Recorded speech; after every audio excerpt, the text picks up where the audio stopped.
Alors, bonjour à chacun. Donc, je suis Benoît Levis, le pasteur de l'église Action Biblique de Ville-Lagrand, à quelques rues d'ici. Et c'est une joie avec Pascal d'organiser ces échanges de chair. Donc Pascal est prêche ce matin à Ville-Lagrand et moi je suis avec vous ce matin. On va avoir un temps de prédication dans le psaume 13. Donc je vous invite à ouvrir vos Bibles ou à déverrouiller vos Bibles et à lire avec moi le psaume 13 que je lirai dans la seconde 21. Et qui va nous conduire dans notre réflexion ce matin. Psaume 13. Au chef de chœur, psaume de David. Jusqu'à quand, Éternel, m'oublieras-tu sans cesse? Jusqu'à quand me cacheras-tu ton visage? Jusqu'à quand aurai-je des soucis dans mon âme et chaque jour des chagrins dans mon cœur? Jusqu'à quand mon ennemi s'attaquera-t-il à moi? Regarde, réponds-moi, Éternel mon Dieu. Donne la lumière à mes yeux, afin que je ne m'endorme pas du sommeil de la mort. En effet, mon ennemi pourrait dire, je l'ai vaincu, et mes adversaires se réjouir en me voyant ébranlé. Moi, j'ai confiance en ta bonté, j'ai de la joie dans le cœur à cause de ton salut. Je veux chanter en l'honneur de l'Éternel, car il m'a fait du bien. Comment peut-on passer du chagrin à la joie? Comment peut-on passer du désespoir à la louange? C'est finalement la question que pose ce psaume dans la progression qu'il présente. Et la réponse que nous donne ce psaume et que l'on va creuser ce matin ensemble, c'est par le moyen de la foi en l'Éternel.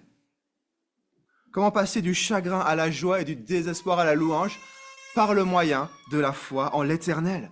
Et si vous êtes chrétien depuis quelques mois, quelques années, vous savez peut-être que c'est la bonne réponse, déjà. La question qui va nous habiter ce matin, c'est comment est-ce qu'on fait ça? Comment est-ce qu'on va placer notre foi en l'Éternel alors que nous sommes dans la peine, dans le chagrin, dans le désespoir? À quoi ça ressemble?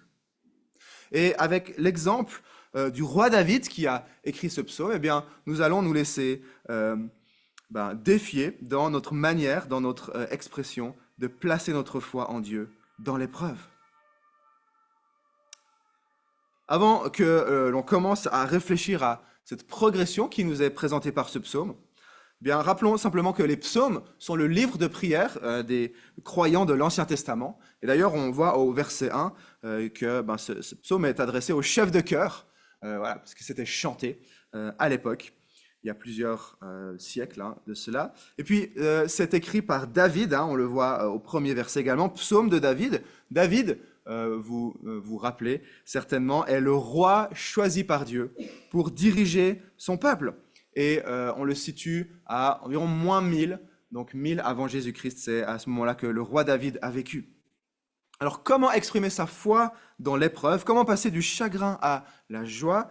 Eh bien, je vous propose 3 progressions, 3 étapes que ce psaume propose. Et la première étape se trouve au verset 2 et 3, que j'ai résumé de cette manière-là. Dans l'épreuve, exprimons notre désespoir à l'Éternel. Dans l'épreuve, exprimons notre désespoir à l'Éternel. Et je vous propose de relire avec moi les versets 2 et 3, qui disent ceci. « Jusqu'à quand, Éternel, m'oublieras-tu sans cesse? Jusqu'à quand me cacheras-tu ton visage? Jusqu'à quand aurai-je des soucis dans mon âme et chaque jour des chagrins dans mon cœur? Jusqu'à quand mon ennemi s'attaquera-t-il à moi ?» On lit entre les lignes ici que David est dans l'épreuve, que David est éprouvé.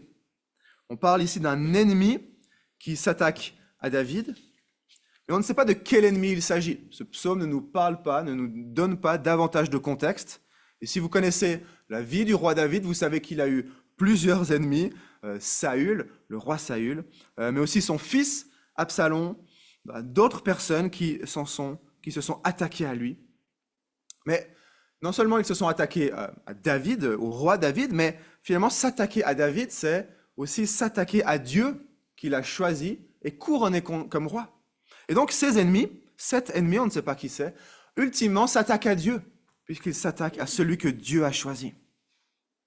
Alors non seulement on ne sait pas qui attaque David, mais on ne sait pas comment il s'attaque à David.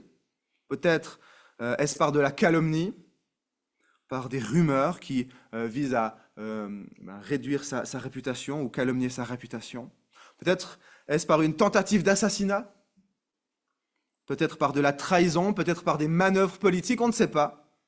Toujours est-il que David est éprouvé et on sait comment David réagit. Et peut-être que vous réagissez de manière similaire lorsque vous traversez des épreuves. Peut-être que vous n'avez personne qui cherche à vous assassiner, je l'espère en tout cas. Mais voilà, dans le désespoir, dans le chagrin, dans les épreuves, peut-être que l'on réagit de la même manière que David en posant cette question qui revient 4 fois dans ces 2 versets. Jusqu'à quand? Jusqu'à quand? Et cette question, jusqu'à quand, évoque finalement le désespoir. On sent que David est au fond du gouffre. La question de la colère, c'est plutôt pourquoi? Pourquoi est-ce que ça m'arrive? Qui nous parle derrière d'une injustice, on a un sentiment d'injustice. C'est pas juste que ceci ou cela arrive dans ma vie. Mais David ici semble avoir dépassé ce stade-là. Il est arrivé à cette question, jusqu'à quand? Je veux juste que ça s'arrête. Et il dit des mots très forts à Dieu. Jusqu'à quand, Éternel, m'oublieras-tu sans cesse? Jusqu'à quand me cacheras-tu ton visage? On sent que David ici, a le sentiment d'être abandonné, d'être tout seul. Il a l'impression que Dieu l'a oublié. Et cette deuxième question, jusqu'à quand me cacheras-tu ton visage, fait écho à la bénédiction de Nombre 6, que je vais vous lire à l'instant. Nombre 6, à partir du verset 22, qui était la bénédiction avec laquelle le grand prêtre bénissait les Israélites. Et il dit ceci à partir du verset 24, donc Nombre 6, 24, que l'Éternel te bénisse et te garde, que l'Éternel fasse briller son visage sur toi et te donne ta paix, la paix, que l'Éternel t'accorde sa grâce, que l'Éternel se tourne vers toi et te donne la paix. Et la question de David dans le psaume 13 fait écho à cette bénédiction de Nombre 13, à Nombre 6, pardon. David a l'impression que Dieu ne tient pas sa promesse de tourner son visage vers lui. Et David exprime un sentiment peut-être de fatalité. Il dit « Jusqu'à quand m'oublieras-tu sans cesse? Jusqu'à quand aurai-je des soucis dans mon âme et chaque jour des chagrins dans le cœur ?» On voit qu'il y a quelque chose ici qui n'est pas simplement la déprime d'un soir, mais quelque chose qui est très profond, très fort dans le cœur de David. Sa tête, son cœur est rempli de soucis. Il en a marre, il exprime son désespoir que son ennemi s'attaque à lui. David, on le comprend, est dans une situation très sombre. Mais que fait David dans cette situation très sombre? Il parle à Dieu. Il exprime à l'Éternel ses états d'âme. Et le roi David est ici un exemple pour nous. Dans les moments de tristesse, dans les moments de désespoir, dans les moments d'épreuve, exprimons notre désespoir à l'Éternel.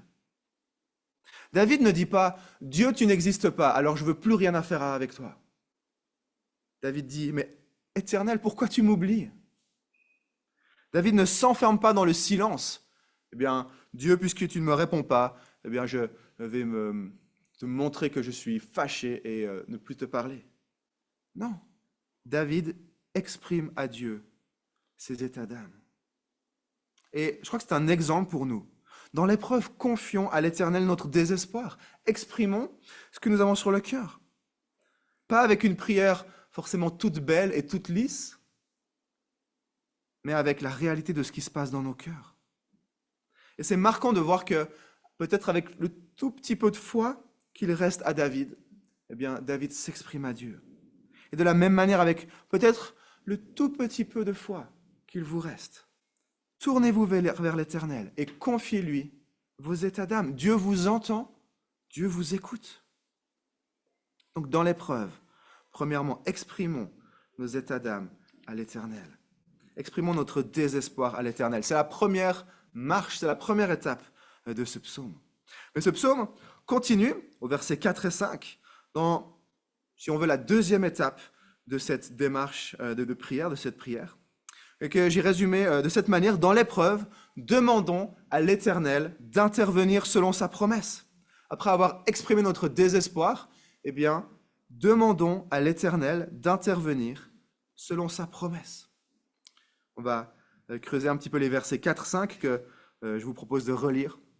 David dit: « Regarde, réponds-moi, Éternel mon Dieu. Donne la lumière à mes yeux, afin que je ne m'endorme pas du sommeil de la mort. En effet, mon ennemi pourrait dire: je l'ai vaincu, et mes adversaires se réjouir en me voyant ébranlé. »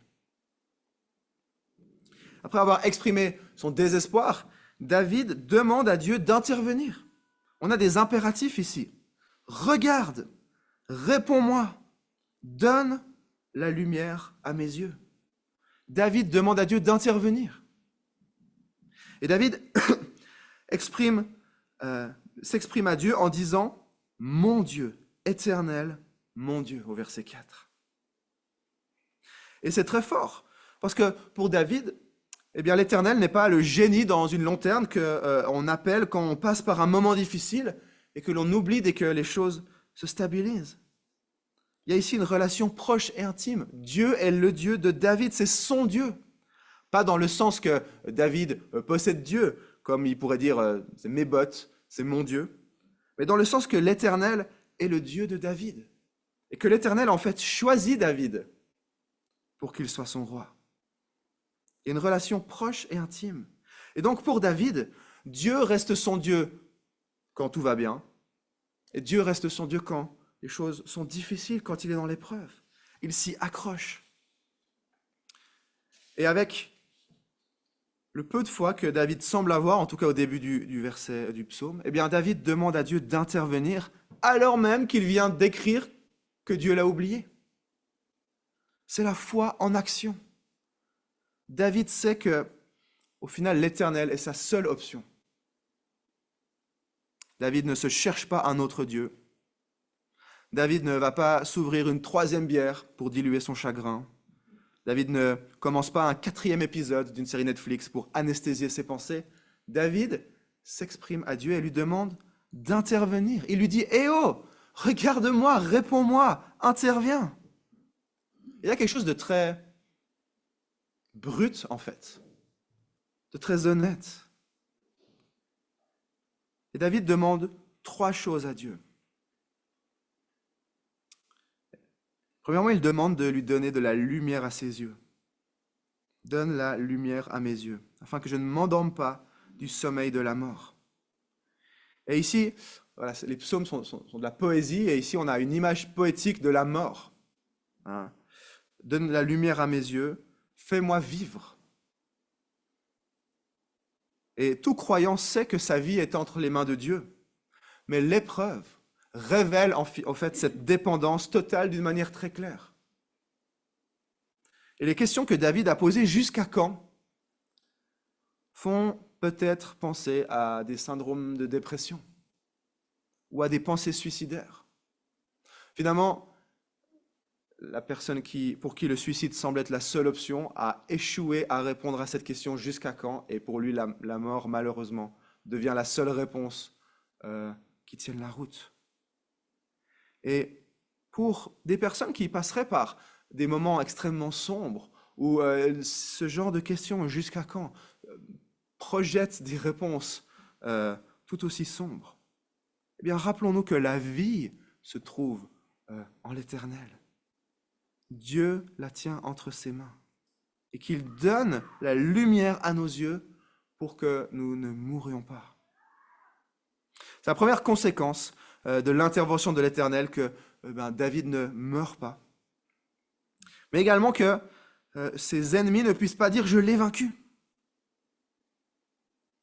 Puisque David est le roi choisi par Dieu, en fait, si le roi choisi par Dieu est vaincu, eh bien, ultimement, c'est Dieu qui est humilié.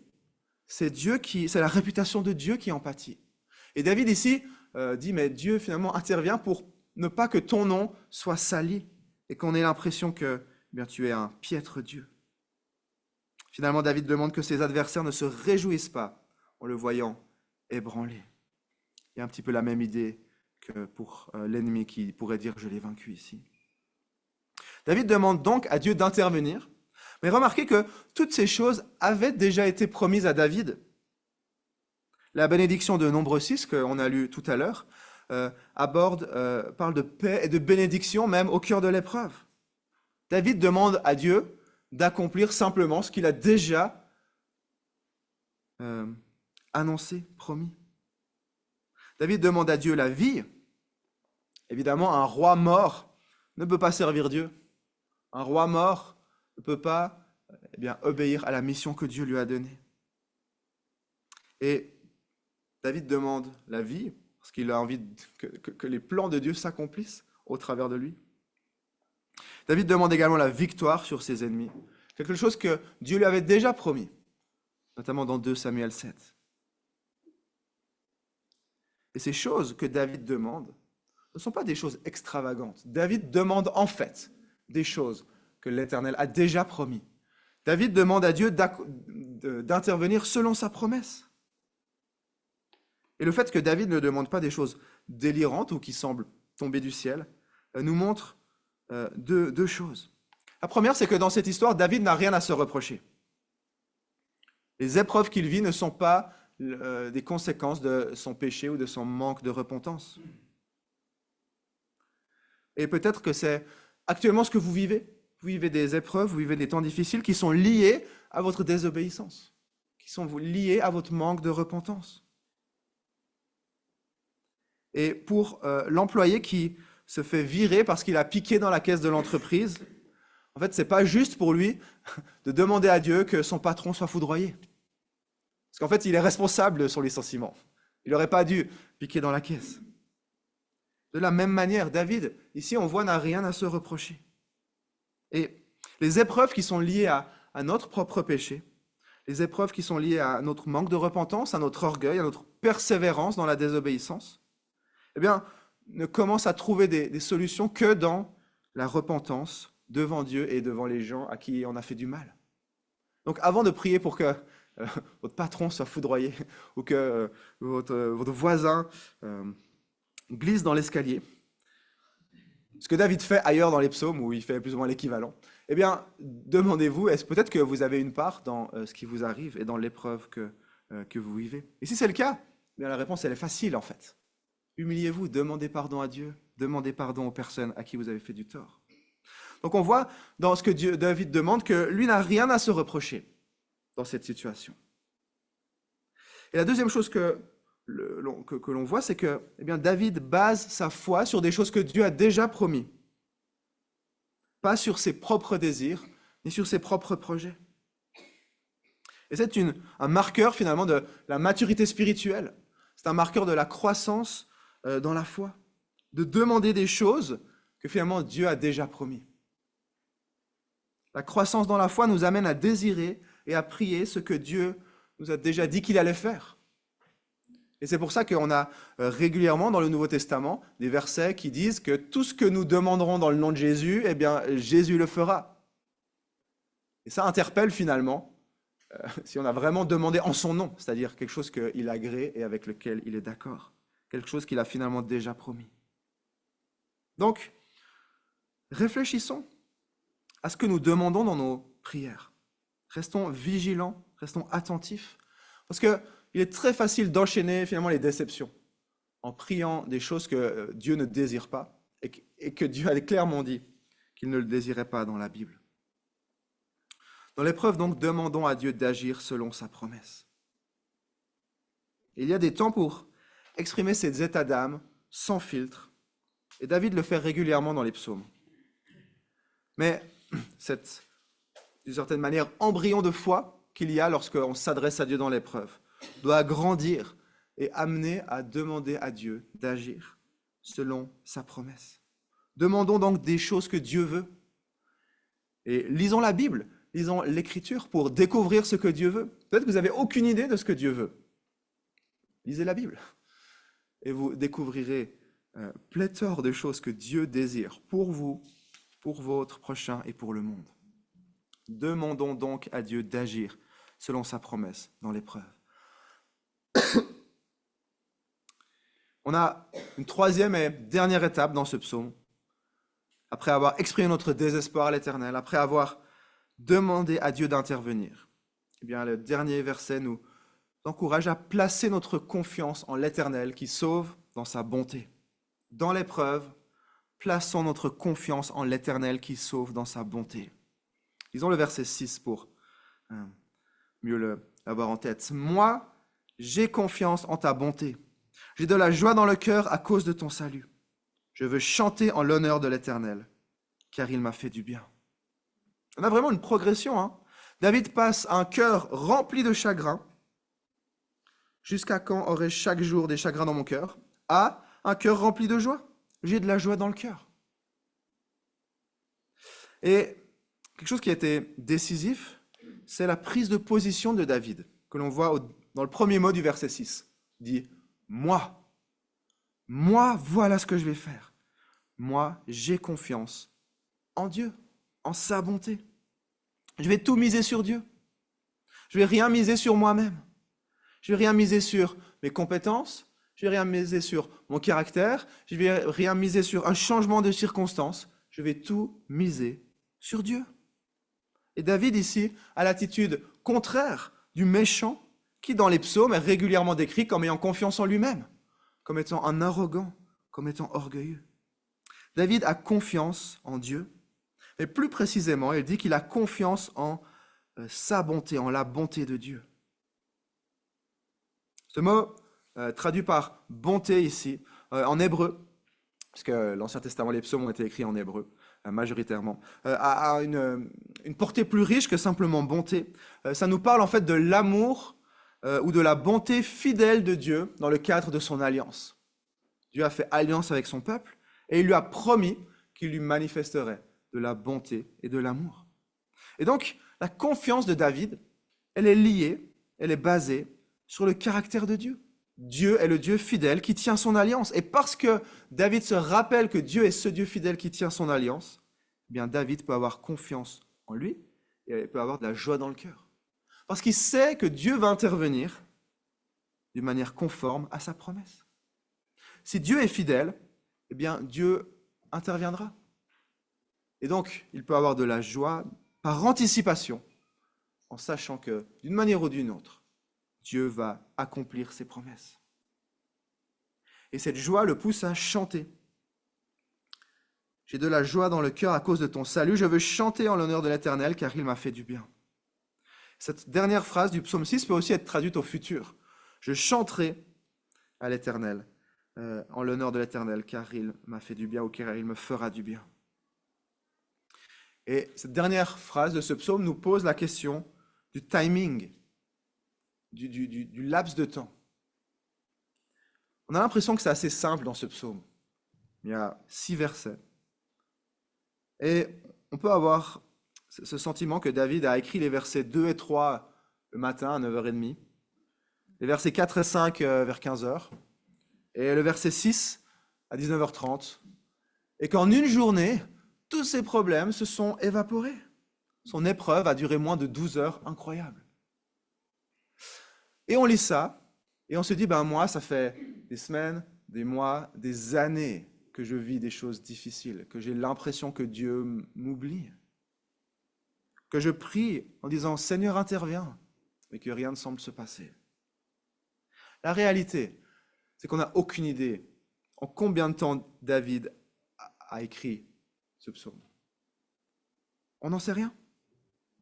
On ne sait pas combien de temps David a médité sur ce qui lui est arrivé.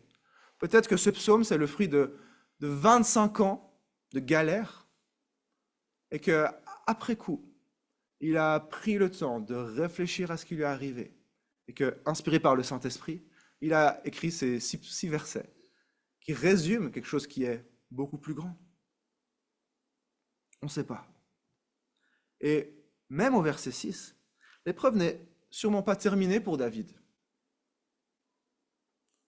Il ne dit pas « tu m'as sauvé, tu as fait mourir le méchant » ou « il a déménagé ». Merci.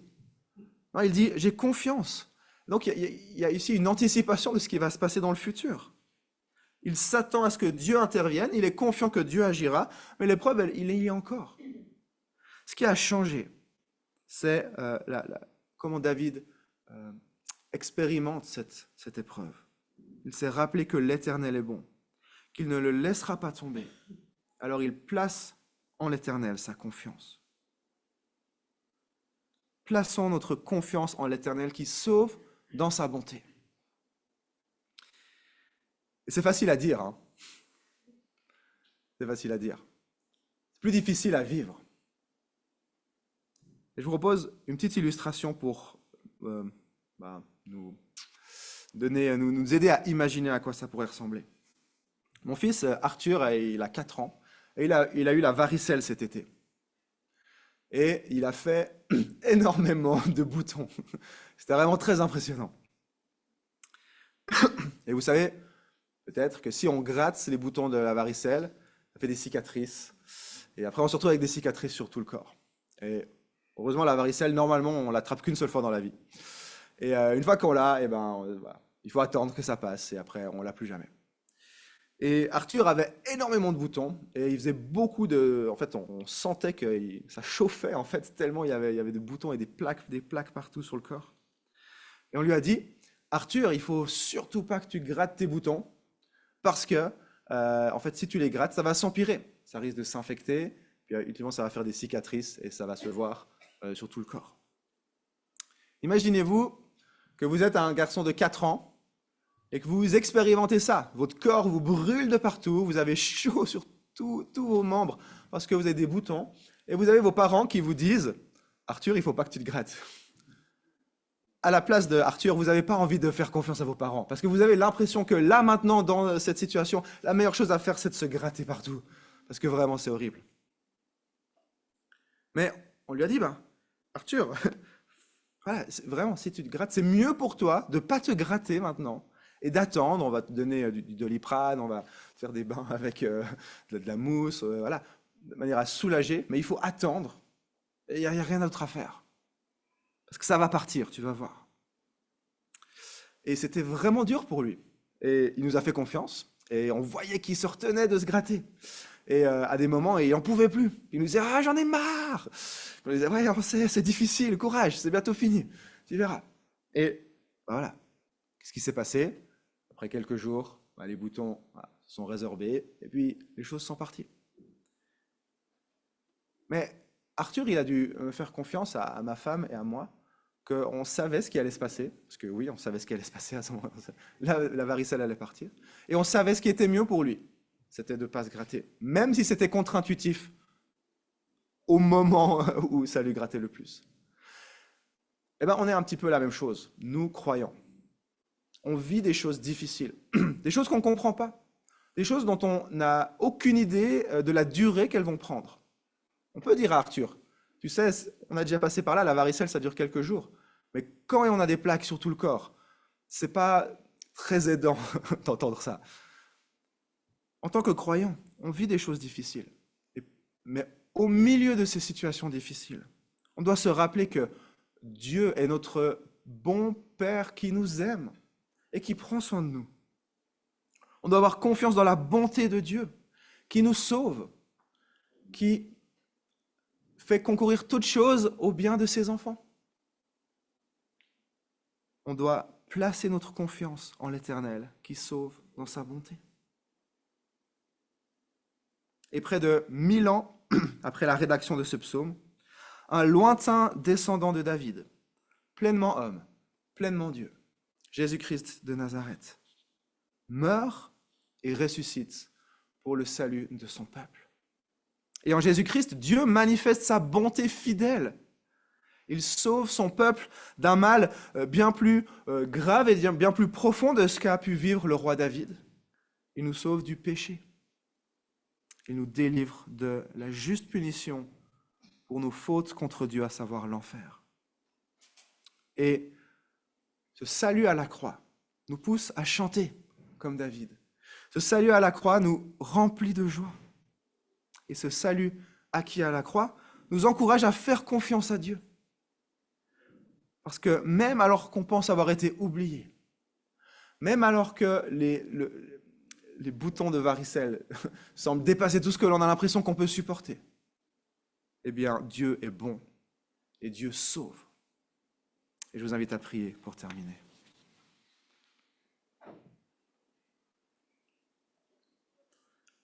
Seigneur Dieu Tout-Puissant, tu es l'Éternel, celui qui a tout créé, celui qui tient l'univers et nos vies entières dans ta main. Et merci parce que, au milieu de l'épreuve, eh bien, on peut se tourner vers toi. Merci parce que tu entends nos prières. Merci parce que tu interviens conformément à ce que tu as promis.